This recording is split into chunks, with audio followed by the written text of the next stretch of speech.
দেশের বেশিরভাগ অঞ্চলের উপর দিয়েই বয়ে যাচ্ছে তাপপ্রবাহ। তীব্র গরমে অতিষ্ঠ জনজীবন। সূর্যের চোখ রাঙানিতে ঘরের বাইরে বের হওয়াই যেন দায়। বুধবার রাজধানী সহ কয়েক জায়গায় হালকা ঝড় বৃষ্টি হলেও গরম কমার কোনো লক্ষণ নেই। আবহাওয়াবিদরা বলছেন, পর্যাপ্ত ঝড় বৃষ্টি না হলে তাপপ্রবাহ কমে আসার সম্ভাবনা কম।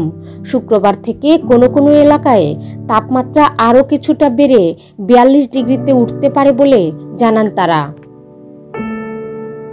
এমন অবস্থাতেই দেশের 2 জেলার উপর দিয়ে বৃহস্পতিবার দুপুর 1টার মধ্যে সর্বোচ্চ 80 কিলোমিটার বেগে ঝড় বয়ে যেতে পারে বলে জানিয়েছে আবহাওয়া অধিদপ্তর। একই সঙ্গে বজ্রবৃষ্টি হতে পারে। আবহাওয়াবিদ মোহাম্মদ শাহিনুল ইসলাম জানিয়েছেন, ময়মনসিংহ, মাদারীপুর, বরিশাল, ফরিদপুর, নোয়াখালী, কুমিল্লা, চট্টগ্রাম এবং সিলেট অঞ্চলসমূহের উপর দিয়ে পশ্চিম অথবা উত্তর পশ্চিম দিক থেকে ঘন্টায় 60 থেকে 80 কিলোমিটার বজ্রবৃষ্টি সহ অস্থায়ীভাবে ঝোড়ো হাওয়া বয়ে যেতে পারে। এসব এলাকার নদীবন্দর সমূহকে 2 নম্বর নৌ হুঁশিয়ারি সংকেত দেখাতে বলা হয়েছে। এছাড়া চট্টগ্রাম ও সিলেট বিভাগের 2-1 জায়গায় অস্থায়ী দমকা হাওয়া সহ বৃষ্টি বা বজ্রসহ বৃষ্টি হতে পারে। কোথাও কোথাও বিক্ষিপ্তভাবে শিলাবৃষ্টি হতে পারে। এছাড়া দেশের অন্যান্য জায়গায় আংশিক মেঘলা আকাশ সহ আবহাওয়া শুষ্ক থাকবে।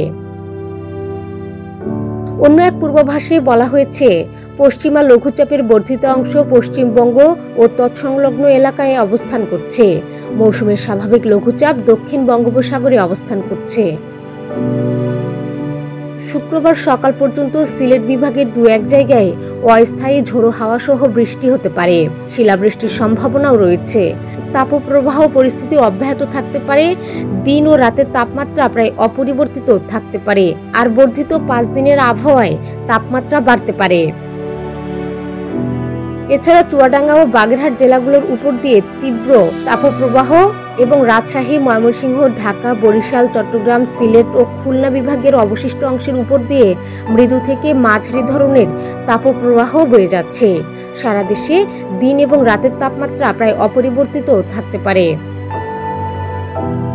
আবহাওয়া অধিদপ্তরের তথ্য অনুযায়ী সর্বোচ্চ তাপমাত্রা 36 থেকে 37.9 ডিগ্রি সেলসিয়াস হলে তাকে মৃদু তাপপ্রবাহ, 38 থেকে 39.9 ডিগ্রি সেলসিয়াস হলে মাঝারি তাপপ্রবাহ, 40 থেকে 41.9 ডিগ্রি সেলসিয়াস হলে তীব্র তাপপ্রবাহ এবং 42 ডিগ্রি সেলসিয়াস বা তার বেশি হলে অতি তীব্র তাপপ্রবাহ বলা হয়।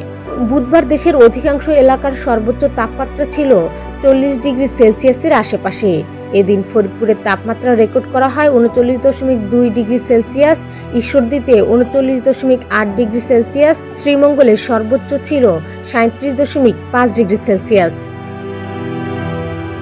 আবহাওয়াবিদরা বলছেন, অনেকদিন ধরে তাপমাত্রা টানা বেশি থাকায় মাটির নিচে পানির স্তরও নিচে নেমে যেতে থাকে।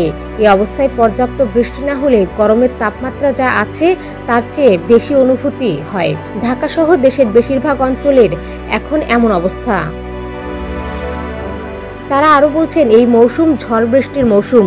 ঝড় বৃষ্টি হতেই থাকবে, তবে ঝড়ের সঙ্গে বৃষ্টির পরিমাণ যদি পর্যাপ্ত না হয় তাহলে গরম কমার কোনো সম্ভাবনা নেই। এই মৌসুমে তাপমাত্রা 41 ডিগ্রির উপর উঠতে পারে বলে আশঙ্কা রয়েছে।